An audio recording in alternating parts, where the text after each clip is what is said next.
Hey everyone, मैं आ गई हूँ लेकर एक रिवेंज स्टोरी। कहानी की शुरुआत दायू जिले में एम्परर को दिखाते हुए होती है, जहाँ हमारी फीमेल लीड वेंजी वहाँ के एम्परर को सिड्यूस कर रही होती है कि तभी उसे पता चलता है दा चियान ने उन पर अटैक कर दिया है। एम्परर उससे कहता है कि मैं उस कुत्ते को खत्म करके आता हूँ, फिर साथ में हम दोनों एंजॉय करेंगे। लेकिन तब तक वहाँ पर दा चियान का जनरल यू जाओ खुद वहाँ आ चुका था। वो एम्परर को दूर करके वेंजी को देखने लगता है, उससे बात करने लगता है। तभी एम्परर यू जाओ पर पीछे से अटैक करता है और वेंजी यू जाओ को बचा लेती है एंड उसका बाल कट हो जाता है। एम्परर वेंजी को चौक करने लगता है कि तूने मुझे धोखा दिया, लेकिन तभी यू जाओ उसे जान से मार देता है। जिसके बाद वो जी से पूछता है कि अच्छा तो तुम ही हो वो स्पाई जिसने हमें संदेश दिया था। वो कहती है कि जी हाँ, लेकिन आप 3 दिन लेट हैं। खैर, मैंने अपनी शक्तियों से पता कर लिया था कि आज के दिन दायू के एम्परर की मौत होने वाली है। यू जाओ उससे पूछता है कि तुम मौत देख सकती हो, तो फिर मुझे बताओ कि मैं कब मरूंगा और कैसे मरूंगा। वो कहती है कि आपकी मौत एग्जीक्यूशन ग्राउंड में आपके पूरे क्लैन के साथ आज से 1 साल बाद होगी। यू जाओ को उस पर यकीन नहीं होता। वो उसका गला दबाते हुए कहता है कि तुम्हारी तरह फ्यूचर देखने वाले मैंने हजारों देख लिए हैं आज तक। तो तब वो उसे कहती है कि अगर आपको मेरी बात पर यकीन नहीं है तो आप मुझसे एम्पैथिक कनेक्शन बना सकते हैं, जिससे मेरी पावर्स आप भी यूज कर सकेंगे और फिर अपनी मौत अपनी आंखों से देख लेना। यू जाओ उसे वहां से फेंक कर वहां से चला जाता है। इधर अब रोंग को उसकी मेड बताती है कि जनरल दायू से एक कुकुबाइन लेकर आए हैं और सुनने में आया है कि वो उसके साथ उसके टेंट में रात भर थे। इतना सब सुनकर ऑब्वियसली रोंग गुस्सा करने लग जाती है कि ऐसा नहीं हो सकता। इधर अब जी की पावर सच है या फिर नहीं, ये जानने के लिए यू जाओ सैन जियो को उससे कनेक्शन बनाने भेज रहा था, बट जी कहती है कि अभी नहीं, क्योंकि मैं अभी किसी का वेट कर रही हूँ। इतने में रोंग वहाँ भागते हुए आ जाती है तो उसके पास वेन जी का पेंडेंट था एंड हमें दिखाया जाता है कि असल में वो पेंडेंट जी का था, मतलब कि दा चियान की असल प्रिंसेस जी थी। बट रोंग से ये बर्दाश्त नहीं हुआ और उसने सैन जियो से साथ मिलकर उसे मरवा दिया। ये सब रोंग का हस्बैंड भी देख रहा था, बट रोंग उसे प्रिंसेस बनने के बाद टॉप स्कॉलर बनाने का लालच दे देती है, जिससे खुश होकर वो भी उन दोनों के साथ मिल जाता है और फिर जी की बॉडी ले जाकर फेंक देता है। जिसके बाद थोड़ी देर बाद वहाँ एक गॉड आते हैं जिन्हें जी ने जगा दिया था किसी तरह से, और वो उसे वापस लाइफ दे देते हैं और साथ ही साथ उसे दूसरों का फ्यूचर देखने की एबिलिटी भी दे देते हैं। इसी वजह से अब जी अपना रिवेंज लेने वापस आई है। रोंग तो तुरंत गार्ड से कहती है कि इसे अभी के अभी यहाँ से बाहर ले जाओ और जान से मार दो, बट यू जाओ कहता है कि पहले मुझे इससे कुछ क्लियर करना है, उसके बाद राजकुमारी जो चाहे वो कर सकती हैं। जिसके बाद जी कहती है मैं जिसका वेट कर रही थी वो अब आ चुकी है, इसलिए अब हम अपना काम शुरू कर सकते हैं। वो सैन जियो को बुलाती है। वो तो काफी खुश हो जाता है कि इतनी सुंदर लड़की ने मुझे चूज किया है, तो वो जल्दी से जाकर जी के क्लोज हो जाता है। तभी जी उसके हाथ में कट मारकर उसके फॉरहेड पर मार करती है एंड सेंजू को अपनी मौत दिखती है, जो कि आज और यहीं होने वाली है। वो बहुत ज्यादा पैनिक करने लग जाता है कि अब मैं क्या करूंगा। रोंग उससे पूछती है कि आखिर तुमने देखा क्या है। तो तब सेंजियो को याद आता है कि उसकी मौत जी के हाथों ही होने वाली है। वो चिल्लाने लगता है कि यही है जो मुझे मारने वाली है। जी कहती है कि चलो अच्छा है कि तुम्हें याद तो आया, एंड फिर उसे जान से मार देती है। अब ये सब देखकर तो सभी लोग शॉक थे। यू जाओ कहता है कि तुमने इसे क्यों मारा। तो वो बताती है कि मैं तो बस साबित करना चाहती थी कि मेरी बात एकदम सच है और फेट को भी बदला जा सकता है। अगर आपको आपके क्लैन का फेट बदलना है तो आपको मेरी मदद तो लेनी ही पड़ेगी। तभी रोंग कहती है कि तुम अपनी बकवास बंद करो, एंड फिर गार्ड्स उसके कहने पर जी को डोंगो ले जाने लगते हैं। यू जाओ उसका हाथ पकड़ता है तो वो कहती है कि एम्पैथिक कनेक्शन बनाना प्राइवेट मैटर है और वो कनेक्शन मैं हर किसी से नहीं बनाती, केवल जिसे मैं फेवर करना चाहती हूँ केवल उसी से मेरा कनेक्शन बनेगा। जिसके बाद गार्ड्स उसे वहाँ से ले जाते हैं। यहाँ रात में अब यू जाओ को जी की बातें बार बार याद आ रही थी, तो वो गार्ड से कहता है कि जाओ और उसे मेरे पास लेके आओ। गार्ड हाँ कहता है, लेकिन फिर कहता है कि मुझे लगता है वो आपको हार्म करना चाहती है। जिस पर यू जाओ मुस्कुराते हुए कहता है कि अगर ऐसी बात है तो मैं भी देखना चाहूंगा कि वो मुझे हार्म कैसे करेगी। जिसके बाद वो हॉट स्प्रिंग में शावर ले रहा था, तो तभी जी भी वहां पहुंच जाती है। वो जाओ के करीब जाकर उसके कान में हल्का सा कट लगाती है। जाओ तुरंत उसे पकड़ लेता है कि तुम थोड़ा भी सब्र नहीं कर सकी। जी कहने लगती है कि ऐसी बात नहीं है, ये तो बस एक प्रोसेस है, मैं आपको हार्म क्यों ही करूंगी। इतने में इधर रोंग की नींद टूट चुकी थी और वो देखती है कि युजाओ वहां पर कहीं भी नहीं था, तो उसका शक सीधे जी की तरफ ही जाता है। जिसके बाद इधर अब जाओ हाँ कर देता है, तो वो जी अपने ब्लड का यूज करके उसके साथ अपना एम्पैथिक कनेक्शन बनाती है एंड फिर यू जाओ को अपना फ्यूचर दिखता है, जो कि जैसा जी ने बताया था एकदम बिल्कुल वैसा ही था। एंड आखिरकार उसे उसकी बातों पर यकीन हो जाता है। वो कहने लगता है कि क्या हम इसे बदल सकते हैं, जिस पर जी कहती है कि बिल्कुल, लेकिन अगर मैं यहाँ रही तो प्रिंसेस मुझे 2 दिन भी जिंदा नहीं रहने देगी। जिस पर वो जाओ कहता है कि उसकी चिंता तुम मत करो, तुम मेरे फेवर में रहोगी, तुम मेरी एडवाइजर बनकर रहना। जी मान जाती है और जाओ के क्लोज जाने लगती है। तभी वहाँ रोंग आ चुकी थी, लेकिन जब वो वहाँ देखती है तो वहाँ केवल जाओ था, लेकिन तब भी रोंग का शक दूर नहीं होता। जाओ कहता है कि तुम यहाँ कैसे, मुझे तो नींद नहीं आ रही थी, इस वजह से मैं यहाँ आ गया था। रोंग बार बार पानी में झांकने का ट्राई कर रही थी, बट जाओ उसे बार बार किसी न किसी तरह से अवॉइड कर रहा था। रोंग कहती है कि मुझे भी नींद नहीं आ रही है, इस वजह से मैं भी शावर लेना चाहती हूँ। जाओ मना करता है कि पानी अब ठंडा हो चुका है। तभी रोंग की नजरें उसके हाथों में पड़े दांत के निशान पर जाती है। वो और गुस्सा करने लगती है कि मुझे दिखाओ, आखिर यहाँ तुमने किसे छुपा रखा है। लेकिन तभी रोंग को उसकी क्वीन मदर का बुलावा आ जाता है, इस वजह से रोंग को जाना पड़ जाता है। तब जाकर जी फाइनली सांस ले पाती है, क्योंकि वो पानी में छुपी हुई थी।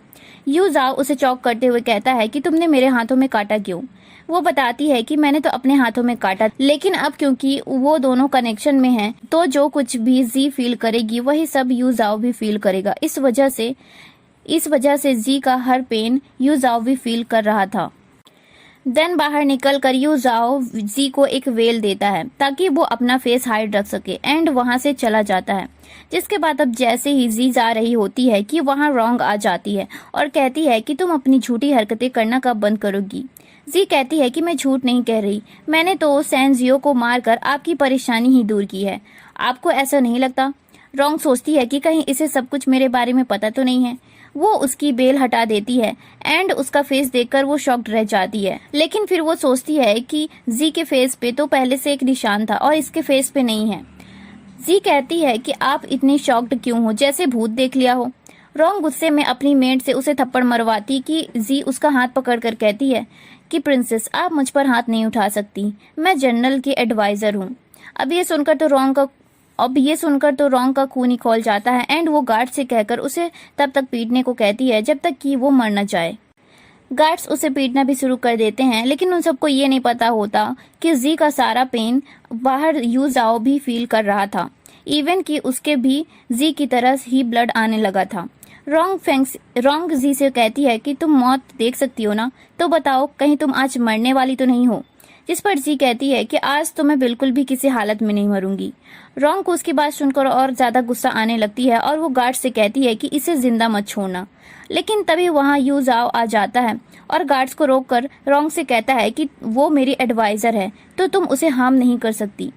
वो कहने लगती है कि मैं तो बस इसे अच्छे से बिहेव करना सिखा रही थी। जिस पर वो कहता है कि तो तुम उसके वाइटल पार्ट्स पर कोड़े बरसाकर उसे बिहेव करना सिखा रही थी। रोंग चुप हो जाती है एंड फिर वो भी नोटिस करती है कि यू जाओ के पीठ में भी ब्लड आ रहा था, बट यू जाओ उसे कुछ भी नहीं बताता और जी को लेकर वहां से जाने लगता है। जी रोंग को देखकर सोचती है कि तुम अपने हस्बैंड से बहुत प्यार करती हो ना, तो अब तुम्हें पता चलेगा कि दर्द क्या चीज होती है जब मैं तुम्हारे पति को तुमसे छीन लूंगी। वो रोंग को देखकर स्माइल भी करती है। नेक्स्ट सीन में अब जी अपने क्लोथ्स रिमूव कर रही थी दवाई लगवाने के लिए। यू जाओ कहता है कि मैं किसी मेड को बुला देता हूँ, बट वो कहती है कि यहाँ सारे लोग प्रिंसेस की बातें मानते हैं, इसलिए मैं केवल आप पर ही भरोसा कर सकती हूँ। जिसके बाद यू जाओ उसके मरहम लगाने लगता है। वो कहती है कि आप ये नहीं जानना चाहोगे कि प्रिंसेस की मौत कब होगी। जिस पर वो कहता है कि उसकी मौत वेन क्लैन के पे डिपेंड करती है, अगर वेन क्लैन सुरक्षित होगा तो वो भी सेफ रहेगी। जिसके बाद जाओ बार बार जी से दूर हट रहा होता है, तो जी उसे सिड्यूस करने की कोशिश कर रही थी, लेकिन जाओ भी इतना फिसलू इंसान तो है नहीं। वो कहता है कि तुम अपनी नाकामयाब कोशिशें बंद कर दो और अपनी जगह पे रहो।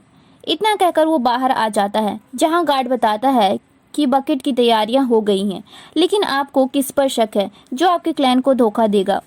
जाओ कहता है कि मुझे नहीं पता, इसलिए मैंने सभी करीबियों को बुलाया है, क्योंकि जो धोखा देगा उसका फेत अलग जरूर होगा। और मैं जी का यूज करके उसका पता लगवा लूंगा। इधर रॉन्ग गुस्सा कर रही होती है कि कहीं जनरल उस लड़की को सचमुच में प्यार तो नहीं करने लगे, अब मैं क्या ही करूंगी। तो उसकी मेड उसे एक अच्छा सा आइडिया देती है कि बकेट वाले दिन हम उसकी ड्रिंक में एफ्रोडाइटी मिलाकर सबकी नज़र में उसकी इज्जत को खराब कर देंगे। उसका ये आइडिया रॉन्ग को बहुत ज़्यादा पसंद आता है, लेकिन उन्हें ये नहीं पता होता कि बाहर से जी का आदमी वेई फेंग उन दोनों की बातें सुन रहा था और वो ये सारी बातें और वो इन दोनों का ये सारा प्लान लेटर के जरिए जी को बता देता है। वेन जी भी अपने मन में कहती है कि देखते हैं रॉन्ग, तुम्हारा प्लान कामयाब होता है या फिर नहीं। जिसके बाद अब बकेट वाला दिन आ चुका था जहां यू एंड क्लैन के सभी सोल्जर्स वगैरह आ चुके थे।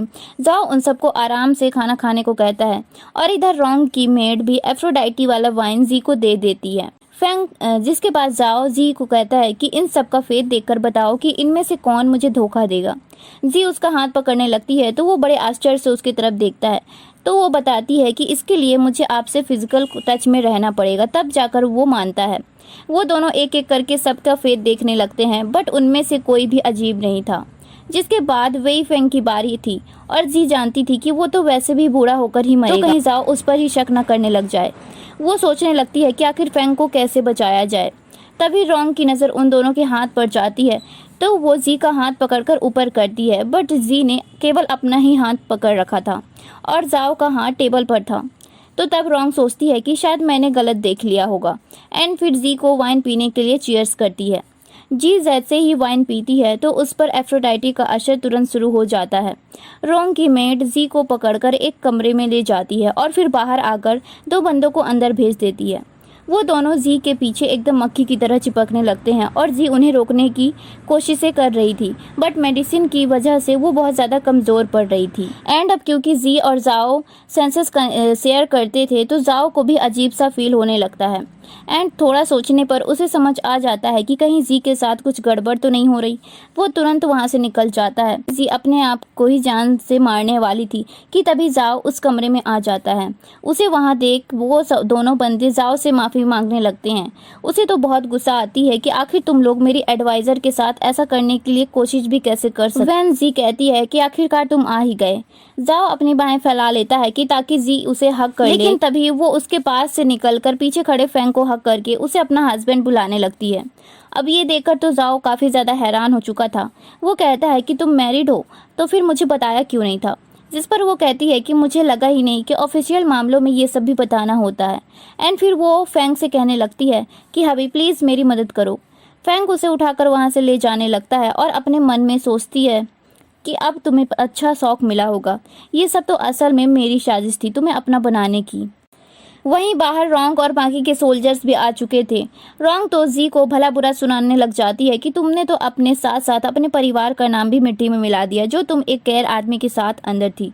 जी कहती है कि आप जो भी कह रही हैं मुझे कुछ भी समझ में नहीं आ रहा। वहीं बाकी के लोग सोच रहे थे कि ये दोनों तो हस्बैंड वाइफ हैं। एक सोल्जर रॉन्ग को बताना चाहता था बट वो तो सुन ही नहीं रही थी उसकी बात। वो तो बस उन दोनों को सुनाने में लगी हुई थी। लेकिन फिर फाइनली एक सोल्जर जल्दी से बताता है कि वो दोनों हस्बैंड वाइफ हैं और कोई भी गैर नहीं है। ये सुनकर तो रॉन्ग को बहुत बड़ा शौक लगता है। तब तक जाओ भी सामने आकर खड़ा हो चुका था। वो कहता है कि मुझे यकीन नहीं कि ये दोनों मैरिड हैं, बट वो सब बताते हैं कि वो दोनों एक दूसरे से प्यार करते हैं और हैप्पीली मैरिड हैं। तभी जी उन दोनों के पैरों में गिरने लगती है कि प्लीज़ आप मुझे और मेरे हस्बैंड को जाने दें ताकि वो मुझे बचा सके। रॉन्ग सोचती है कि ये मैरिड है फिर तो मुझे इससे कोई भी खतरा नहीं है, तो वो उन दोनों को अलाउ कर देती है वहाँ से जाने के लिए। बट जाओ तलवार उठाकर उन दो आदमियों से एंटीडोट मांगता है। वो कहते हैं कि हमें इस बारे में कुछ भी नहीं पता, हमें तो प्रिंसेस की मेड ने भेजा था। जाओ उन दोनों को ही मार देता है। रॉन्ग डर जाती है कि कहीं उसका सच बाहर ना आ जाए। वो कहती है कि जी का तो उसका हस्बैंड है, वो उसका असर उतार सकता है। जाओ कहता है कि लेकिन उस दवा की वजह से जो बुखार आएगा उससे जी की मौत हो सकती है, तुम्हें ये बात तो पता ही होगी। जिसके बाद उस मेड को गार्ड्स ले जाने लगते हैं। तो वो रॉन्ग से कहती है कि प्लीज़ मुझे बचा लीजिए, मैंने सब कुछ आपके लिए किया है। लेकिन रॉन्ग कुछ भी नहीं करती। देन नेक्स्ट सीन में अब वो दोनों रूम में आ चुके थे। फेंग उससे पूछने लगता है कि आपने प्रिंसेस को छोड़ उसका पर्दाफाश हो सकता था, जिस पर वो कहती है कि अभी तो मैं बस जाओ को प्रोवोक करना चाहती थी। और वैसे रही बात प्रिंसेस की, तो उसका राइट हैंड अब जा चुका है, उसकी मेड। इधर जाओ अपने स्टडी रूम में बहुत ज्यादा गुस्सा कर रहा था कि आखिर एक शादीशुदा लड़की ने उसके साथ खेल कैसे खेल लिया। वो सारा सामान इधर उधर बिखेर देता है। तब उसकी नजर कपल पैरेट्स पर जाती है एंड वो उन दोनों को एज अ गिफ्ट जी के पास सेंड करा देता है। फेंग उन पैरेट्स को देखकर सोचता है कि आखिर ये क्या है, तो वो बताती है कि स्पाई पैरेट कपल है। इनमें से एक रात में उड़कर मैसेज पहुंचाने चला जाता है और दूसरा वहीं पर रहकर मैसेज बताता है। फेंग कहता है कि इसका मतलब उन्होंने इसे आप पर नजर रखने के लिए भेजा है, जिस पर वो कहती है कि कोई बात नहीं, अब अगर वो ये देखना चाहता है कि हम हस्बैंड वाइफ हैं या नहीं तो हम उसे ये जरूर दिखाएंगे। यहाँ पर जी के पास एक पिल थी जिसका यूज वो रात में करने वाली होती है। देन रात होती ही उस पिल की वजह से जी बहुत ज्यादा हॉट फील कर रही होती है और सेंसेस के कनेक्शन की वजह से यू जाओ भी वही सेम चीजें फील कर रहा होता है। वो रोंग के क्लोज जाता है बट उसमें उसे जी का चेहरा बार बार नजर आ रहा था। तो फिर रोंग को वो इल्यूजन में डालकर खुद जैसे ही उसके गेट के बाहर आता है तो जी खुद ही बाहर निकल रही थी। वो उसका गला दबाकर कहता है कि तुम्हें पता है हम दोनों सेंसेस शेयर करते हैं, फिर भी तुम सारी रात ये सब कर रही थी। वो कहती है कि क्या अब मैं अपने हस्बैंड के साथ भी कुछ नहीं कर सकती। तो तब वो कहता है कि फिर तुम मुझे बार बार सीड्यूस क्यों करती थी। वो बताती है कि मैं तो बस अपनी जान बचाने के लिए वो सब करती थी, वरना मुझे प्यार तो केवल वेई फेंग से ही है। वो कहता है कि क्या ये बात तुम्हारे हस्बैंड को पता है कि तुमने मुझे सीड्यूस करने की कोशिश की है। वो कहती है कि नहीं और प्लीज उसे मत बताना। तो तब वो कहता है कि तो फिर इसके लिए तुम्हें मुझे मेरे लिए भी कुछ करना होगा। वो कहती है कि अगर हमारी वजह से आपकी नींद डिस्टर्ब हुई हो तो अगले मंथ से मैं ऐसा कुछ भी नहीं करूंगी, लेकिन आप भी वादा करो कि आप भी प्रिंसेस के साथ एक बेड में शेयर नहीं करोगे। जाओ कहता है कि बकवास बंद करो एंड वहां से चला जाता है। नेक्स्ट सीन में अब फेंग जी को एक पाउडर देता है जो कि हेल्यूसिनेशन क्रिएट करती है एंड ये भी बताता है कि इसका यूज यू जाओ रोंग के ऊपर करता है ताकि उसे उसके साथ बेड शेयर न करना पड़े। जी के पास एक आइडिया आता है एंड फिर अगले दिन रोंग को दिखाने के लिए फेंग और जी एक्टिंग करते हैं, जहां जी फेंग से कह रही थी कि तुम किसी दूसरी औरत के लिए खुद को बचा रहे हो। 3 साल हो गए हमारी शादी को, फिर भी हमारा कोई बच्चा नहीं हुआ। ये बातें सुनकर रोंग को याद आता है कि सेम कंडीशन तो उसके साथ भी है। वो तुरंत जाओ के पास जाती है बट वो पहले ही कह देता है कि इस मंथ मैं रात में स्टडी रूम में रहने वाला हूं, इसलिए बेडरूम में तुम अकेले रहोगी। यहाँ पर रोंग का शक जाओ पर बढ़ने लग जाता है कि कहीं वो भी ये सब किसी लड़की के लिए तो नहीं कर रहा। खैर अब रात में जाओ अपनी स्टडी रूम में बैठकर जी की पेंटिंग बना रहा था एंड फिर वो फेंग को बुलवाता है अपने गार्ड के लिए। इसी तरह करके 7 दिन हो चुके थे, मतलब कि 7 दिन से फेंग जाओ की रखवाली कर रहा था। जी कहती है कि तुमने बहुत मेहनत की है, जिस पर वो कहता है कि ये तो कुछ भी नहीं, एम्प्रेस की वजह से मैं आज जिंदा हूँ। मुझे बस दुख इस बात का है कि उन्हें जब बदनाम करके मारा गया तब मैं बहुत छोटा था और उनकी मदद नहीं कर सका। जी कहती है कि कोई बात नहीं, एक बार मेरा रिवेंज पूरा हो जाए, मैं अपनी पावर पा जाऊं, फिर मैं अपनी माँ का नाम साफ कर दूंगी। जिसके बाद आज रात में रोंग का बर्थडे था तो आज जाओ वहाँ जाने वाला था। तभी जी वहाँ आकर कहती है कि आप प्लीज फेंग को अपनी सुरक्षा में लगाए रहिए, वो मुझे बहुत पीटता है और जब वो आपके साथ रहता है केवल तभी मैं आराम से रह पाती हूँ। उसकी चोटें देखकर जाओ को बहुत बुरा लग रहा था बट वो कहता है कि मैंने 7 दिन तुम्हारा वेट किया और तुम नहीं आई, इसलिए अब बहुत देर हो चुकी है। वो वहां से जाने लगता है बट जी काउंट कर रही होती है एंड 3 होते ही जाओ उसे किस करते हुए अंदर ले जाता है। इधर रोंग अकेले बैठी थी क्योंकि इतने टाइम में आज के पहले जाओ कभी भी उसका बर्थडे नहीं भूला था। देन हमें इन दोनों की तरफ दिखाया जाता है जहां जाओ कहता है कि तुम फेंग से डाइवोर्स कर लो, मैं तुम्हें प्रोटेक्ट करूंगा। वो कहती है कि क्या आप प्रिंसेस से डाइवोर्स लेकर मुझसे शादी करोगे, जिस पर वो कहता है कि मैं उससे डाइवोर्स नहीं ले सकता। वो कहती है कि अगर प्रिंसेस को आपका बच्चा हो गया तो वो मुझे जिंदा नहीं छोड़ेगी, जिस पर वो कहता है कि चिंता मत करो, उसे मेरा बच्चा कभी नहीं होगा। एंड जी यही तो चाहती थी। अगली सुबह रोंग देखती है कि फेंग और जी साथ में खुशी खुशी बातें कर रहे हैं। रोंग कहती है कि ये अचानक से इतने क्लोज कैसे हो गए। वो फेंग बताता है कि मेरी वाइफ प्रेग्नेंट है। अब ये सुनकर तो रोंग को और बड़ा झटका लगता है, तो वो उससे अकेले में पूछती है कि आखिर ये कैसे हुआ। जी उसे दवाई देकर बताती है कि ये बस नाटक है ताकि मैं फैंग को फिर से अपने पास ला सकूं। वो कहती है कि कभी ना कभी तो तुम्हें सच बताना ही पड़ जाएगा। जिस पर जी कहती है कि तो बच्चे का मिसकैरेज भी हो सकता है, मैं ये बोल दूंगी। ये सुनकर वो मुझे और ज्यादा प्यार करने लगेंगे। ये बात रोंग को अच्छी लगती है एंड वो भी सेम प्लान यूज करने का सोच लेती है। देन हम नेक्स्ट सीन में जाओ जी के पास आता है बट वो उसे अवॉइड करती है एंड पूछने पर कहती है कि आप तो जनरल हो, किसी को पता भी चला कि हमारा रिश्ता प्रॉपर नहीं है तो आपको कोई कुछ नहीं कहेगा, लेकिन मुझे तो पता नहीं लोग क्या क्या कहेंगे, इसलिए हम साथ नहीं हो सकते। तभी फैंग वहां जी को ढूंढते हुए आ रहा था तो जाओ जी को लेकर पत्थर के पीछे छुप जाता है एंड बताता है कि मैं वही फैंग को दायू भेज रहा हूँ। वो कहती है कि प्लीज उसे कोई नुकसान मत पहुंचाना क्योंकि वो मेरे बच्चे का बाप है। जी प्रेग्नेंट है, ये सुनकर तो जाओ के होश ही उड़ जाते हैं। तभी उसका बॉडीगार्ड बताता है कि आपको प्रिंसेस बुला रही हैं, तो वो वहां जाता है जहां रोंग बताती है कि वो प्रेग्नेंट है। बट ये सुनकर तो जाओ को और ज्यादा हैरानी होती है क्योंकि उसने तो कभी उसे टच भी नहीं किया था।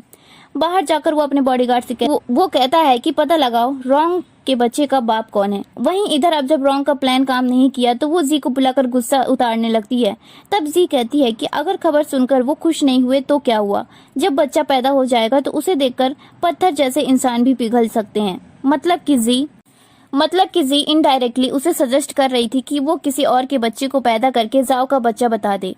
उसका प्लान काम भी करता है। रोंग अपने पुराने हस्बैंड को इस काम के लिए कहती है। वो मना करता है कि हम फंस सकते हैं बट रोंग उसे और ऊंची पोस्ट दिलाने का वादा करती है जिसके बाद वो मान जाता है। अब उसकी ये बातें बाहर से जी भी सुन रही थी। रोंग और ली शेन जब ब्रॉथल से बाहर निकलते हैं तो उन्हें जाते हुए जाओ और उसका बॉडीगार्ड भी देख लेता है एंड उन्हें लगता है कि रोंग का बच्चा उसी का है। तो जाओ बॉडीगार्ड से उस ली शेन का काम खत्म करने को कह देता है, जिससे अब रोंग के दोनों साथी मारे जा चुके हैं। जिसके बाद नेक्स्ट सीन में बॉडीगार्ड बताता है कि फैंग को जी बाहर तक दायू जाने से पहले छोड़ने गई है, जहां जी उसे समझाती है कि अपना ख्याल अच्छे से रखना और इस मौके का यूज अपने गवाहों को यहाँ लाने के लिए करना ताकि रोंग की सच्चाई सबके सामने आ सके। फैंग भी कहता है कि आप भी अपना ख्याल रखना। तभी वहां जाओ को आते देख वो दोनों एक दूसरे को हक करने लग जाते हैं। जाओ कहता है कि तुम दोनों तो ऐसे बिहेव कर रहे हो जैसे कि मैं तुम दोनों को अलग कर रहा हूँ। फैंग जाओ से कहता है कि मैं बाहर जा रहा हूँ और मेरी वाइफ प्रेग्नेंट है तो आप प्लीज उसका ख्याल रखना। जाओ को तो मन ही मन में काफी ज्यादा गुस्सा आ रही थी बार बार ये सुनकर कि जी प्रेग्नेंट है, तो वो जी की कमर में पकड़कर कहता है कि हाँ मैं उसका अच्छे से ख्याल रखूंगा, तुम चिंता मत करो। जिसके बाद फैंग वहां से चला जाता है। उसके जाने के बाद जाओ जी से कहता है कि वो अच्छा इंसान नहीं है, मैंने तुम्हें कहा ना कि तुम उससे अलग हो जाओ। जिस पर जी कहती है कि अगर वो अच्छा नहीं है तो तुम भी कौन से बहुत अच्छे हो, तुमने कहा था कि राजकुमारी को तुम्हारा बच्चा नहीं होगा, लेकिन अब देखो उनके पेट में तुम्हारा बच्चा है। इतना कहकर वो वहां से चली जाती है और जाओ अपने मन में खुश होने लगता है कि जी को जलन हो रही है। जिसके बाद वो अपने बॉडीगार्ड को हुक्म देता है कि रोंग के पेट में जो भी बच्चा है उसे मार दिया जाए। जिसके बाद रोंग के पास ली शेन का कटा हुआ सर आता है, जो देख पहले तो वो बहुत ज्यादा घबरा जाती है एंड फिर याद करती है कि उसे जी को मारने के लिए एक मास्क्ड आदमी ने उकसाया था, क्योंकि उसके पहले तो रोंग को ये भी नहीं पता था कि जी एक प्रिंसेस है। खैर अब रोंग का पेट भी बहुत ज्यादा दर्द करने लगता है। तभी वो देखती है कि जमीन पर बहुत सारा ब्लड गिरा हुआ है, तो वो चीखने लगती है। देन वहां जी आती है तो रोंग कहती है तुमने मुझे जो दवाई दी थी उससे मेरा मेंस्ट्रुएशन रुकना चाहिए था, फिर ये रुका क्यों नहीं। जी कहती है कि कहीं ऐसा तो नहीं कि आप कंसीव नहीं कर सकती। जिस पर वो कहती है कि ऐसा कुछ भी नहीं है, मैं तो एकदम हेल्दी हूँ। जी पूछती है कि फिर आपने आज क्या खाया था। जिस पर वो बताती है कि जो कुछ भी डॉक्टर ने दिया था वही मैंने खाया था। एंड तभी उसे समझ आता है कि जाओ के कहने पे डॉक्टर ने उसके बच्चे को मरवा दिया है, तो वो बहुत ज्यादा दुखी हो जाती है। जी उसे सजेस्ट करती है कि आपको एक बार अच्छे फिजिशियन से चेक करा लेना चाहिए एंड वो उसकी बात मानकर फिजिशियन लिन को चेक करने के लिए बुलाती है। तो फिजिशियन ली बताती हैं कि सब कुछ ठीक है, आप कंसीव तो कर सकती हैं, बट बात यह है कि आप तो अभी भी वर्जिन हैं। रोंग कहने लगती है कि ऐसा कैसे हो सकता है, मैं तो जनरल के साथ हमेशा रहती थी, उनके साथ बिस्तर पर सोती थी। फिजिशियन लिन बताती है कि फिर शायद उन्होंने आप पे हेलुसिनेशन पाउडर का यूज किया है। रोंग तो शॉक में चली जाती है। बाहर अब जी फिजिशियन लिन से कहती है कि आपको प्रिंसेस के बारे में और कुछ भी पता चला है क्या। जिस पर वो कहती हैं कि तुम्हें कैसे पता। जी कहती है कि एम्प्रेस ने जिस बच्ची को जन्म दिया था उसकी थाइस पे बर्थ मार्क था। लेकिन प्रिंसेस की थाइस पर कुछ भी नहीं है। फिजिशियन लिन कहती है कि आखिर तुम्हें ये सब कैसे पता है? तो वो कहती है क्योंकि असली प्रिंसेस मैं हूँ। फिजिशियन लिन हैरान रह जाती है एंड जी वहां से वापस चली जाती है। जब वो अंदर जाती है तो रोंग उससे कहती है कि अगर मैं जाओ को सच बता दूं कि ये बात झूठ थी कि मैं प्रेग्नेंट थी, तो क्या वो मुझे माफ कर देगा? जी कहती है कि अभी आपकी प्रायोरिटी होनी चाहिए कि आप खुद जिंदा कैसे रहोगे, प्यार व्यार तो बात की बात है। रोंग कहती है कि तुम्हारे कहने का मतलब क्या है? तो वो बताती है कि जब मैं आपसे पहली बार मिली थी तभी मैंने आपकी डेथ देख ली थी। रोंग पूछती है कि आखिर मेरी डेथ कैसे होगी? तो वो बताती है कि आपकी मौत सड़ने की वजह से होगी। ये सुनते ही रोंग उसे वहां से निकल जाने के लिए कह देती है, लेकिन जी मन ही मन खुश हो रही थी क्योंकि उसका काम तो ऑलरेडी हो चुका था। उसने उसे जो दवाई दी थी उस वजह से रोंग की बॉडी अब खराब होने लगेगी। रात में बहुत ही ज्यादा बुरे सपने रोंग को आ रहे थे, इस वजह से उसकी नींद खुल जाती है एंड मिरर में देखने पे उसे अपने फेस पे एक घाव दिखने लगता है। तो डर के मारी वो जी के पास जाती है, उसके रूम में सोने की जिद करने लगती है, बट जी ठीक से हाँ नहीं कर रही होती है। तो उसका शक होने लगता है कि कहीं इसने यहाँ पर किसी को छुपा कर तो नहीं रखा, बट कपड़े उठाने पर वो उसे वहां कोई भी नहीं मिलता। एंड फिर फाइनली जी रोंग को अपने साथ सुला लेती है। रोंग अपने मन में सोच रही थी कि मैं तो हर किसी को अपना पालतू बना लेती हूँ, जैसे मैंने जी को बचाकर उसके मन में डाल दिया था कि मैं उसकी फिक्र करती हूँ, लेकिन उसे नहीं पता था कि ये तो बस मेरा डबल रूप है। देन अब रोंग के सोने के बाद जी अलमारी के पास जाती है जिसमें जाओ छुप के बैठा हुआ था एंड फिर वो दोनों रोमांस करने लगते हैं। अगली सुबह अब रोंग के फेस पे और ज्यादा घाव हो चुके थे, तो वो जी से पूछने लगती है कि इसे रोकने का क्या कोई तरीका है। वो उसे उसके पेरेंट्स की फोटो दिखाकर कहती कि मैंने अपनी शक्ति से देखा है कि इन्हीं दोनों की वजह से आपकी मौत होने वाली है, क्या आप इन्हें जानती हो? रोंग तो शॉक होकर मना कर देती है कि मैं इन्हें नहीं जानती। एंड फिर उसके मन में शक पैदा होने लगता है कि कहीं ऐसा तो नहीं कि मेरे माँ बाप मुझसे चिढ़ने लगे हैं जिस वजह से वो मेरी सच्चाई सबको बता देंगे, लेकिन वो मेरे साथ ऐसा क्यों करेंगे? जी उसे बार बार प्रवोक करती है कि आपको इन दोनों को मरवा देना चाहिए, आपको इतना सॉफ्ट दिल नहीं होना चाहिए क्योंकि इन्हीं की वजह से आपका ये हाल होने वाला है। बदले में आप मेरे पति को वापस यहाँ बुलवा देना, ये सब बस मैं केवल अपने पति के लिए कर रही हूँ। रोंग को उसकी बातों पर यकीन हो जाता है एंड वो सोचती है कि जी उसकी मदद अपने हस्बैंड के लिए कर रही है, तो वो कह देती है कि ठीक है इन दोनों को तुम मरवा दो। एंड देन रात में फेंग और जी उसे उन दोनों की लाशें दिखाते हैं, बट रोंग को अपने माँ बाप पे बिल्कुल भी दया नहीं आती। वो तो बस इस फिक्र में थी कि क्या अब उसका फेथ चेंज हो चुका है। जी कहती है कि हाँ अब आप बिल्कुल सेफ हो। रोंग कहती है कि ठीक है कल मदर आ रही हैं तो उनसे कहकर मैं तुम्हारे पति को वापस यहाँ बुलवा दूंगी, तुम चिंता मत करो। जिसके बाद अब अगले दिन मदर वहाँ आ चुकी थी, तो रोंग ने उनके लिए काफी तोहफे वगैरह तैयार करवाए थे। एंड तभी मैजिक के दौरान अलमारी से दो मास्क्ड आदमी निकलकर बाहर आते हैं जो कि रोंग के पेरेंट्स थे, क्योंकि वो दोनों उस रात मरे नहीं थे, बल्कि रोंग के जाने के बाद जी और फेंग ने उन्हें वापस निकाल लिया था। और जी ने उन्हें कहा था कि अब तुम लोग सोच लो, या तो उसके मरवाने का वेट करो या फिर उसकी सच्चाई सबके सामने लाने में मेरी मदद करो। एंड वो लोग जी की बात मानकर उसका साथ देने के लिए मान गए थे। यहाँ रोंग की सच्चाई वो सब बताने लगते हैं कि ये एम्प्रेस की बेटी नहीं है बल्कि हमारी बायोलॉजिकल बेटी है। जी सामने आकर कहती है कि हमें इस मामले के लिए पहले से किसी को बुलवाना चाहिए ताकि वो सच का पता लगा सकें। रोंग समझ जाती है कि ये सब इसी का किया गया है, तो वो उस पर हाथ भी उठाती है, बट जी उसे नीचे गिरा देती है। जिसके बाद रोंग जाओ के पैरों में गिरकर उससे माफी मांगने लगती है। उसे लग रहा था कि अब उसका पर्दाफाश हो चुका है। तभी जाओ बॉडीगार्ड से रोंग के पेरेंट्स को मरवा कर सबसे कहता है कि ये दोनों बाहर के स्पाई थे, आप इनकी बातों पर ध्यान न दें। मतलब कि हाँ, यहाँ पर जाओ ने रोंग का साथ दिया है, जो देखकर तो जी को काफी ज्यादा दुख होता है एंड वो काफी ज्यादा हैरान थी क्योंकि उसने ये कभी भी एक्सपेक्ट जो नहीं किया था। जाओ रोंग को कमरे में ले जाकर कहता है कि मैंने तुम्हें कहा था ना कि तुम अपने फैलाए हुए रायते को संभालते रहा करो। यहाँ पर उसे ये भी पता चलता है कि जी की जगह लेने के लिए जिस मास्क्ड आदमी ने उसे उकसाया था वो कोई और नहीं बल्कि जाओ ही था। मतलब कि असली कल्प्रिट जाओ है और रोंग तो बस उसका मोहरा थी। रोंग उससे पैर पकड़कर उससे कहने लगती है कि प्लीज मुझे छोड़ो मत, मैं तुम्हारी मदद करूंगी तुम्हारे मकसद को पूरा करने में। बट वो कहता है कि अब मुझे तुम्हारी कोई भी जरूरत नहीं है क्योंकि तुम बहुत ज्यादा बेवकूफ हो। एंड फिर उसे एक पिल खिला देता है ताकि रोंग कुछ भी किसी को बता न सके। जिसके बाद अब जी उससे कहती है कि ये जानते हुए भी कि वो असली प्रिंसेस नहीं है, तुमने उसे अपने साथ रखा, तुम तो उसे सचमुच में बहुत प्यार करते हो। वो कहता है कि तुमने ये सब केवल रोंग से बदला लेने के लिए किया, तो बताओ तुम्हारी असली पहचान क्या है। जी उसे कुछ भी नहीं बता रही होती है तो वो उसे जेल में ले जाता है, जहां उसने फैंग को बांध रखा था और उसे टॉर्चर कर रहा था। जी से सच्चाई बुलवाने के लिए वो फैंग को टॉर्चर करवाने वाला था। उसका बॉडीगार्ड एकदम गर्म गर्म लोहा फैंग की तरफ करने लगता है। तभी फैंग खुद ही सच बता देता है कि ये सब हमने रॉन्ग से बदला लेने के लिए किया, हम शादीशुदा नहीं हैं। जाओ खुश हो जाता है कि इसका मतलब कि जी प्रेग्नेंट भी नहीं है। तो फैंग कहता है कि बिल्कुल सही। बॉडीगार्ड को अभी भी जी पर यकीन नहीं हो रहा होता है तो वो गर्म गर्म लोहा उसकी तरफ करने लगता है, बट जी वो देखकर बेहोश हो जाती है। बॉडीगार्ड कहता है कि मैंने तो अभी टॉर्चर करना शुरू भी नहीं किया था। जाओ उसे बहुत बुरी तरह घूरता है और फिर फैंग बताता है कि वो जियांग जी नहीं बल्कि वेन जी है, यानी कि वही एम्प्रेस के असली बेटी है और हमारी असली प्रिंसेस है। जिसके बाद नेक्स्ट सीन में अब जी बेहोश थी तो जाओ सोच रहा था कि तुम कोई और भी हो सकती थी, लेकिन वेंजी ही क्यों हो तुम। तभी वहां जाओ की माँ आ जाती है एंड वो गार्ड से कहकर जी को मरवाने वाली थी। वो अपनी माँ से कहता है कि क्या सिर्फ एक बार आप मुझे मेरे मन का नहीं करने दे सकती, मैं उसे अपने साथ रखना चाहता हूँ। लेकिन वो कहती है कि ये हमारी दुश्मन है, इसका जिंदा रहना हमारे लिए सही नहीं होगा।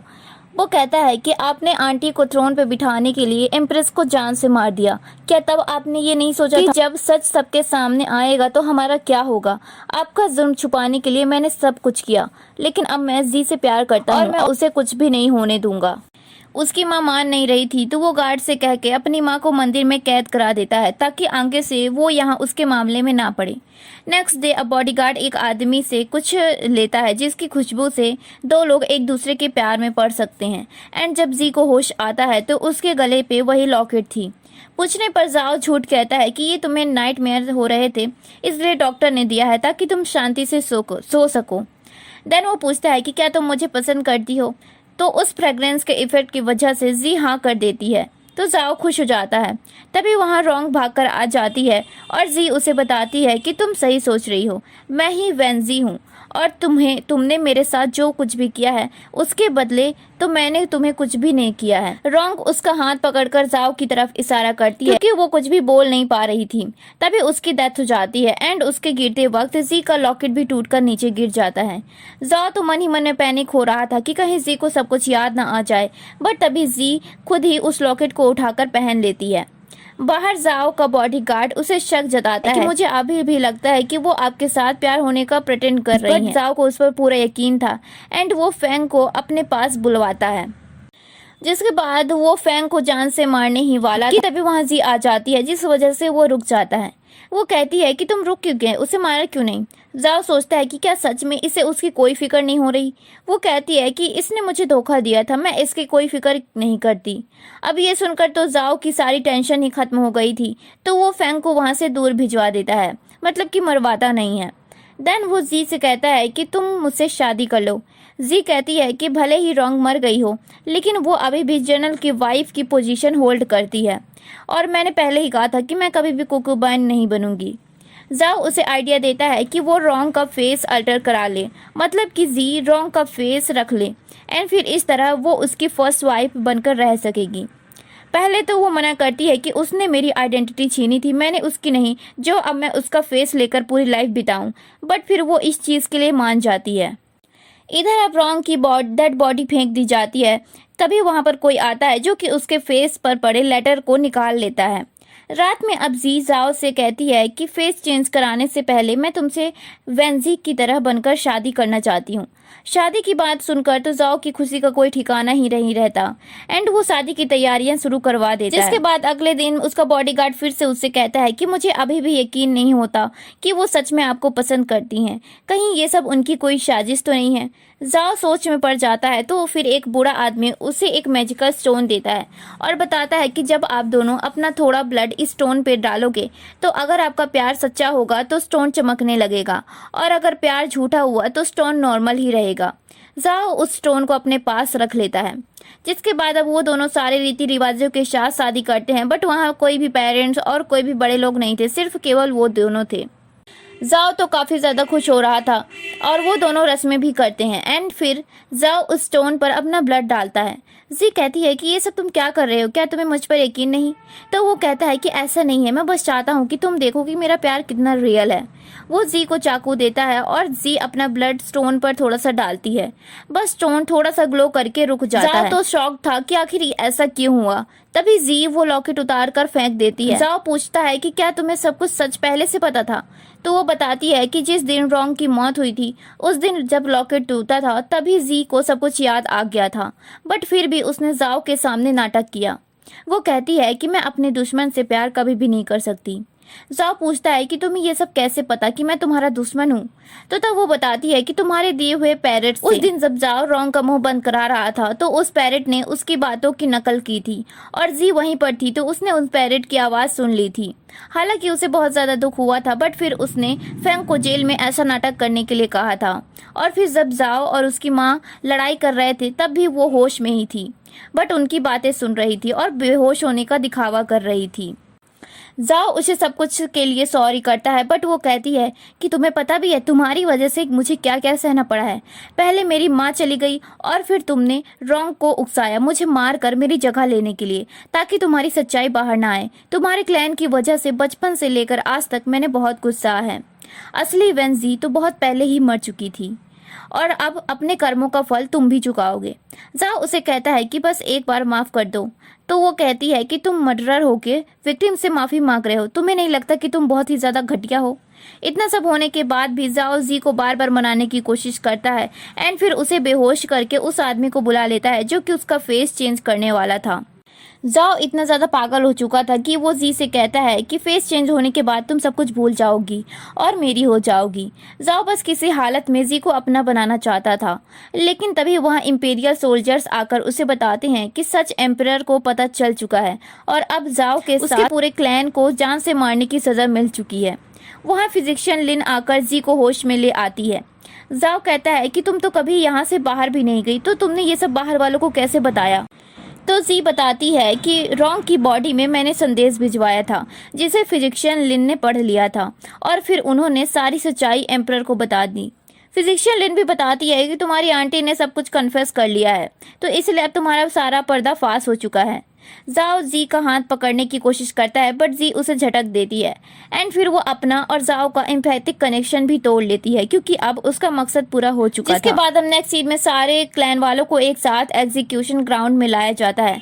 सभी लोग उन्हें देखकर बातें कर रहे थे कि ये सब तो कितना ज्यादा बुरे थे। तभी वहाँ जी अपने असली यानी कि प्रिंसेस वाले अटायर में आती है। वो जाओ से कहती है कि क्या तुम्हें अब रिग्रेट है? वो कहता है कि जो भी मैंने किया उसमें रिग्रेट की कोई वैल्यू नहीं है।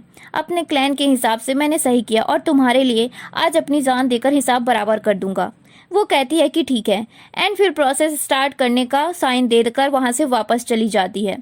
एग्जीक्यूशन से पहले जाओ सोचता है कि काश अगली लाइफ में मैं इन सब से फ्री रहकर तुमसे मिल सकूं एंड तुम्हारे साथ अपनी लाइफ बिता सकूं। जिसके बाद उसके हाथों में जी का कटा हुआ बाल भी जो कि स्टार्टिंग में उसे बचाते वक्त कट गया था। यहाँ जी सोच रही होती है कि जब मैं पहली बार तुमसे मिली थी तभी से तुम्हारा अंत की शुरुआत हो चुकी थी एंड फाइनली अब मैं जीत चुकी। सो दोस्तों ये कहानी यहीं पर एंड होती है। अगर आपको मेरा एक्सप्लेनेशन और स्टोरी पसंद आई हो तो प्लीज़ चैनल को सब्सक्राइब कर देना, वीडियो को लाइक कर देना एंड थैंक्स फॉर वॉचिंग।